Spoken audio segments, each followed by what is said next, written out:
Heureux de vous retrouver, mesdames et messieurs. Bonsoir. Déjà 60 000 candidats à l'appel l'année dernière pour l'examen de fin de cycle secondaire, le bien nommé baccalauréat. Ils seront près de 70 000 cette année à être sur le grill. Le taux de succès en 2011 était de 15%. On n'en sait rien du cru de cette année. Pour sûr, quelques méritants, quelques bien chanceux et quelques pistonnés réussiront à franchir le mur en béton.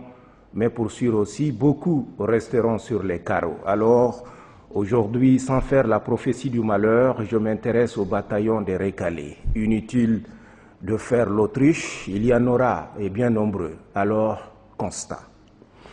Beaucoup d'entre eux ne devraient probablement pas se présenter parce qu'ils n'ont pas le prérequis. Beaucoup aussi ne devraient pas se présenter simplement parce qu'ils ne sont, selon toute vraisemblance, pas faits pour de longues études. Beaucoup, enfin, ne devraient pas se présenter parce qu'ils n'ont pas pour vocation de faire des études généralistes. D'où la question fondamentale de cet examen visiblement dépassé, à tout le moins ambigu et probablement vicié. C'est à la limite une condescendance maladive que de garder ce système dans sa forme actuelle, alors que le pays chez qui nous avions importé recommande dès la fin du premier cycle du secondaire une orientation pour les enfants, allez, on va dire, en difficulté ou ayant des performances faibles dans les lettres et les matières scientifiques vers un bac pro en 4 ans au lieu de 3 ans pour les généralistes. Autant nous avons besoin des ingénieurs, des architectes, des biochimistes, des psychiatres, autant nous avons besoin également des techniciens de surface. Le système est une pyramide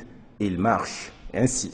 C'est toujours bien et gratifiant de faire de belles et longues études, mais encore faudrait-il avoir les prédispositions et le tout doit se faire en adéquation avec une politique cohérente du triptyque éducation, formation, emploi. Mais à quand alors la réforme du baccalauréat tchadien? L'un dans l'autre, il n'est plus de toutes les façons ce qu'il était. Il mesure à lui seul la profondeur du mal de l'école tchadienne, malade et sous perfusion, victime qu'elle est d'une complexe et difficile maladie. Et puisque l'école est à la base et détermine tout le reste par une sorte de métastase, c'est toute la société qui en ressent le contre-coup. Sinon, comment expliquer autrement ces dérives préjudiciables constatées auprès des jeunes gens, paradoxalement de toutes les séries confondues, qui affluent vers les diplômes de comptabilité et finance, comme si le bonheur ne se trouve que du côté des régies financières. C'est dire à quel point le rêve a quitté définitivement l'école tchadienne. Or, s'il n'y a pas de rêve, il n'y a guère d'école. L'école mérite d'être repensée, il faut risquer l'innovation. L'école tchadienne doit être fille de son temps et marcher à son rythme, mais aussi au pas du monde qui nous entoure. Le monde devient de plus en plus un monde de compétition et seuls ceux qui sauront se rendre utiles par leur formation auront droit au chapitre et verront le soleil se lever.